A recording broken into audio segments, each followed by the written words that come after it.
Okay guys, here we are at the beginning of Indomitus week. This is going to be a very different thing than anything I've done before. It's going to be kind of like a mini vlog series. It's going to be 6 videos long, and the idea is that I'm going to tackle the entire Indomitus set in 1 week. I'm going to try and get the entire thing completed from start to finish in a single week of content. The idea behind this is I think a lot of us probably have Indomitus sets lying in our backlogs. If not an entire set, definitely a partial set. We definitely preferred one half of the box to the other, and the other half got left by the wayside, left in a shoebox or left in the Indomitus box, unbuilt and unpainted. And since how the Leviathan box is now on the precipice, it should be here the next kind of couple of weeks, I figured it would be a great idea for us as a community to try and get together and complete our Indomitus sets before the Leviathan set comes back. This should give us a little bit more of a sense of accomplishment and make us feel a little bit better about spending another boatload of cash on another box set to get stuck into. So that's what I'm going to do in this series this week. So like I said, it's going to be a 6-day series. It's going to be from Monday to Saturday. There will be a video released every single day of that week, of that period. 6 days, 6 videos. So by the end of it, you should see a fully painted Indomitus set. And it should be a lot of fun to do. Hopefully, might kill me a little bit, but you know, that's all part of the fun. Like I said, it's going to be a vlog series, so it's going to be a little bit more candid, a little bit more kind of behind the scenes. Like, as you guys know, you usually only see me from behind my desk and see my kind of back wall and all that kind of stuff. But for this, I'm going to basically show you the whole room, because I think it's important to show you guys some of the thought processes I go through when I'm doing projects like this. So I'm going to show you like a quick kind of rundown of how I would get ready for a series like this, and whether it's constructing or cleaning or anything like that. And yeah, basically just get myself to the point of getting started, and then I guess we'll get started. But I think the bits before that are just as important as the bits of actually painting. Hopefully you guys agree. Let me know in the comments if you are curious about how I would go about doing these kind of projects. If you have any questions or concerns of yourself, if you want to get stuck into a project like this and you have absolutely no idea where to get started, just ask me. I'm always here to help you guys out where I can.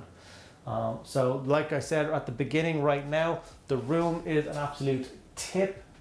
I did not clean it up ready for the first vlog series. As you can see, my desk is an absolute bomb site, which I think all hobbyist desks look like after about 20 minutes of actually doing hobby. But the rest of my room is in a fairly similar state. There's stuff going on everywhere, and I think it's about time I get this place in order before I get started with the series. So yeah, I think that's the first area of operation, is going to be cleaning this place up and getting it ready to begin my project. So yeah, stick around and enjoy.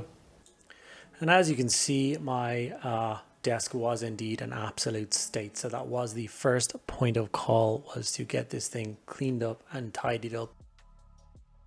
I think it's a really important thing to do for your mindset when you're taking on a project like this. You don't want any niggly little things annoying you or distracting you or, you know, upsetting you or anything like that. So if you can give yourself a clean, smooth area to work on your miniatures, get them built, get them painted, it's going to do wonders for your productivity, and it really is going to help you make sure that you do follow through and get the models done.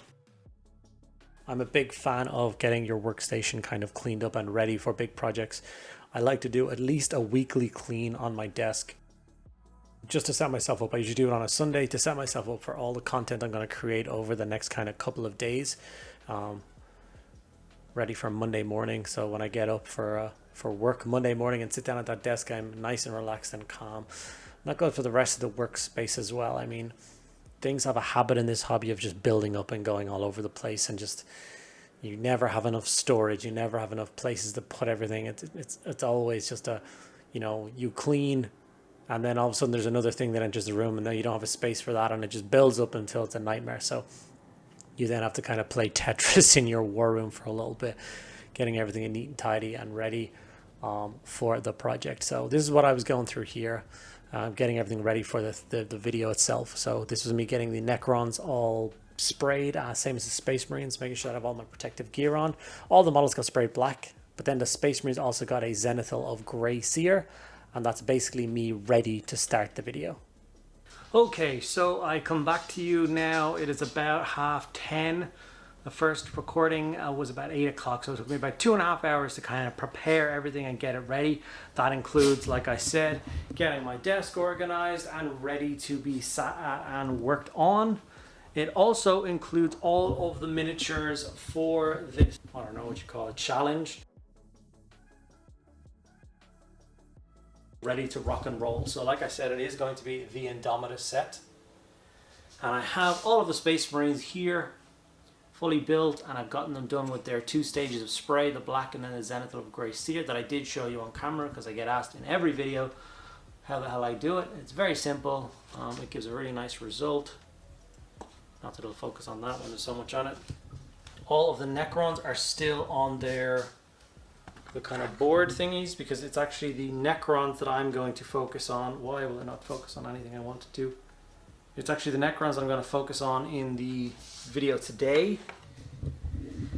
My thinking about this is that the Necrons are going to be a lot quicker to paint than the Space Marines. So, like I said, I've got 6 days to work on these. So I'm going to hand over Necrons for 2 days and then give the Space Marines 4 days. That's my goal, or my rough idea of how that should work. I will be doing a full plan, and I'll show you how I'm going to do that as well, because I think some people will be curious to how I put together a plan to get all these miniatures painted in such a short time period, and hopefully to a nice enough standard as well. So I'm excited to bring that to you guys. So yeah, first thing I'm going to do is talk about the schemes, why I chose them, how I chose them, and how I plan to execute them. And then we'll kind of take it from there. So let's see how that goes. I knew Necrons was going to be the first thing that I was tackling, and I knew what I wanted to do. This is my original 4th edition Necron Codex. This is the first 40k Codex I ever bought. And all the different examples of Necrons always stood out to me. I always wanted to do so many of them. But for this particular one, since I wanted to go fast, something stuck out to me, which is the ancient scheme. So the ancient schemes represent Necron tomb worlds that have been damaged or kind of left derelict or left degrade over millennia. So the Necrons themselves get kind of rusty and decrepit and can have lots of kind of wear and tear and dirt and stuff. And back in the day, this wasn't as easy to do as it is these days. There's lots more products out there to help me get this effect done. So that's what I decided to do.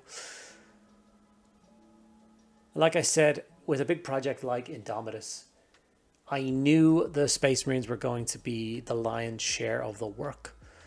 So I thought to myself, how could I help myself get this project done and not drive me insane? So I decided to dedicate today, which is Monday, day 1, to Necrons, to see if it was possible to churn through a lot of the Necrons on the first day.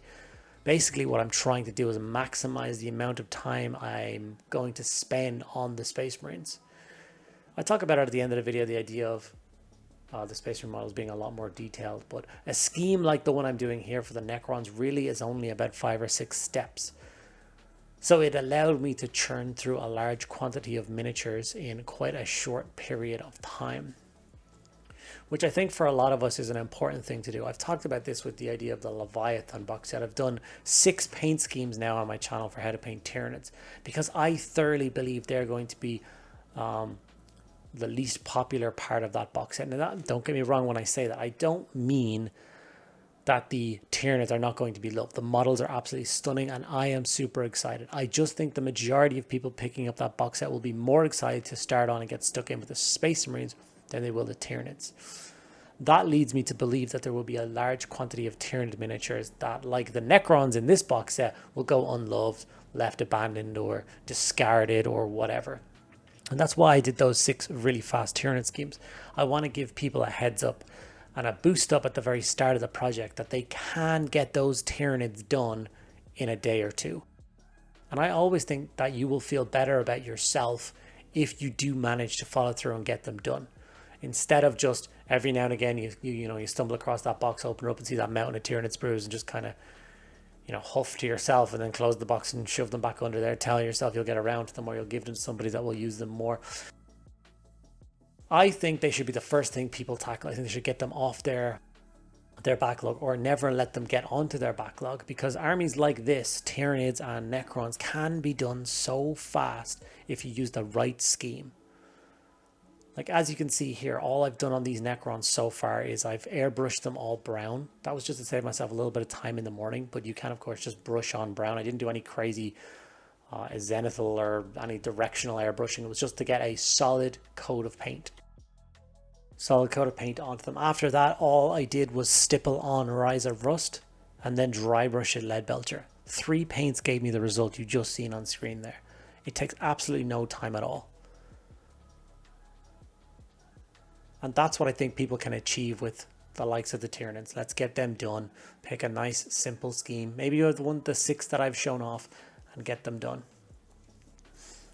Originally, I was going to do the Necrons with a different style of basing to match. I've basically started this project a little bit already. I've gotten a few bits done. And I decided kind of late in this project, you know what, I'm going to do the same as the Space Marines. I want this box set to look like one cohesive finished thing when I'm done. So I switched to my Martian scheme for doing these bases, which is then going to play into my hand a little bit more, because that means then later on I can dig in with some weathering powder, some rust weathering powder, and just really add an extra bit of effect to them. So I basically spend a little bit of time getting the 8K texture paint. If you are using texture paints, I promise you, I've used a whole heap of the 8K interactive ones now, and they are absolutely phenomenal. The amount you get in for the price and the quality of them, it's totally worth spending your time doing it.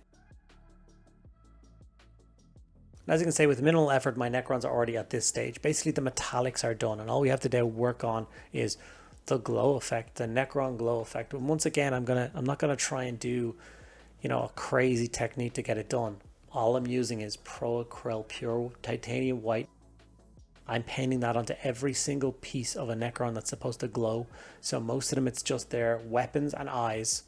That's it. On Necron Warrior, it's just the glowy tube that goes up his gun and his eyes.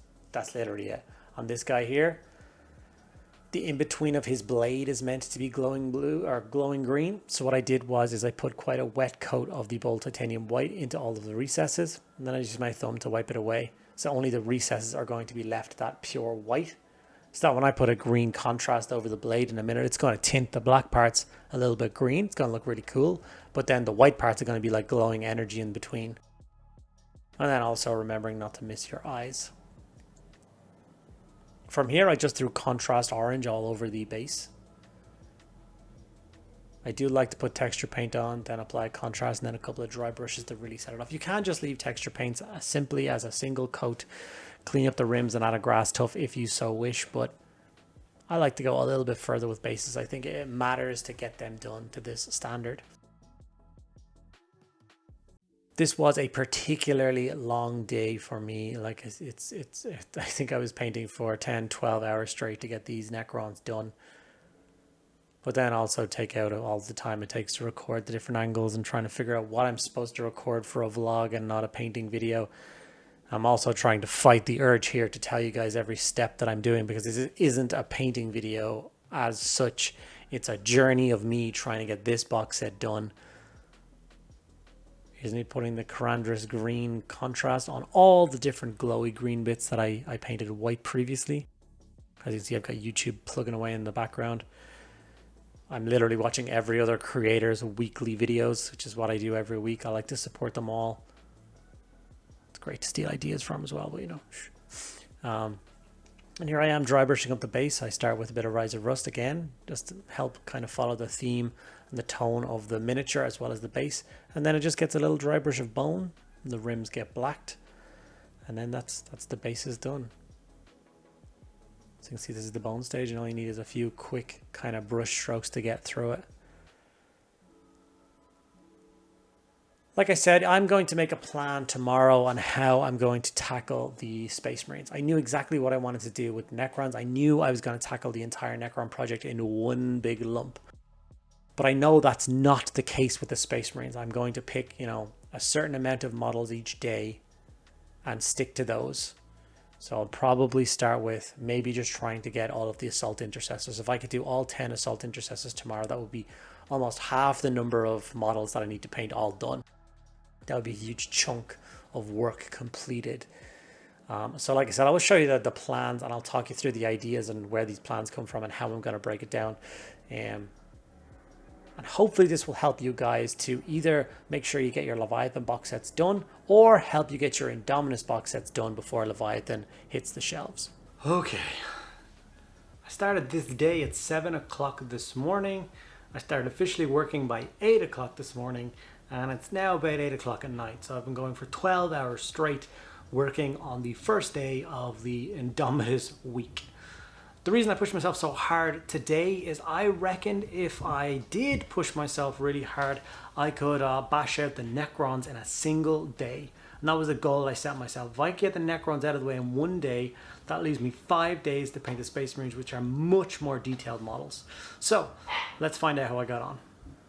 Well, after a full 12-hour shift, I have completed the Necron side of the Indomitus box set. As you can see, it's looking like a much more manageable project now, with just this half left to paint. And with all of these Necrons painted up and ready to rock and roll, I'm super pleased that I managed to get through all of these models in a single day. These were all grey plastic this morning. And I think it's an epic start to my new Necron army. So there we have it, day one of Indomitus week. Hope you guys enjoyed this kind of vlog-ish style video. I've never really done one of these before. I hope you found it kind of interesting to see my take on painting so many models in such a short amount of time. And like I said, this will follow on for an entire week. It'll be Monday to Saturday, a 6-day series. And you'll get a video every single day of the week. The rest of the week is going to be focused on painting up the Space Marines. And the chapter for them is actually going to be the Flesh Terrors. So it's going to be super cool to see them painted up. The reason I gave myself so much time with the Flesh Terrors, if you take the box set itself has 5 characters in it, which are going to take an immense amount of time by themselves. But then there's also 3 Blade Guard veterans, which are detailed as any character model that I've ever seen. So we're talking about roughly 8 Space Marine character miniatures, as well as everything else is in there for the Space Marine half. Means that it's going to take an awful lot of time to get them done. And I want them to be really nice. So that's what I'll be focusing on from tomorrow on. So stick around for that. If you enjoyed this video, make sure that you give it a like. Show your support in the comments below by saying some nice things maybe, or saying some bad things, whatever you want to say in the comments below. That's totally fine. If you haven't already subscribed to the channel, please do. Like I said, this is a 6-part series. If you want to make sure you get the rest of it, hit that subscribe button and maybe hit the bell so you get notified for all future uploads. A huge thank you to all of my active patrons. Without you guys, I would not be able to keep doing this crazy thing that I call a YouTube channel. So a big thank you to all you guys. If you want to get involved in that, there's links to it below. You get access to a private Discord server and an extra video every single week. So that's 52 extra videos a year just for my patrons. So once again, a huge thank you to everyone for watching the first video in the series. Hopefully you stick around for the other 5. And yeah, I'll see you tomorrow.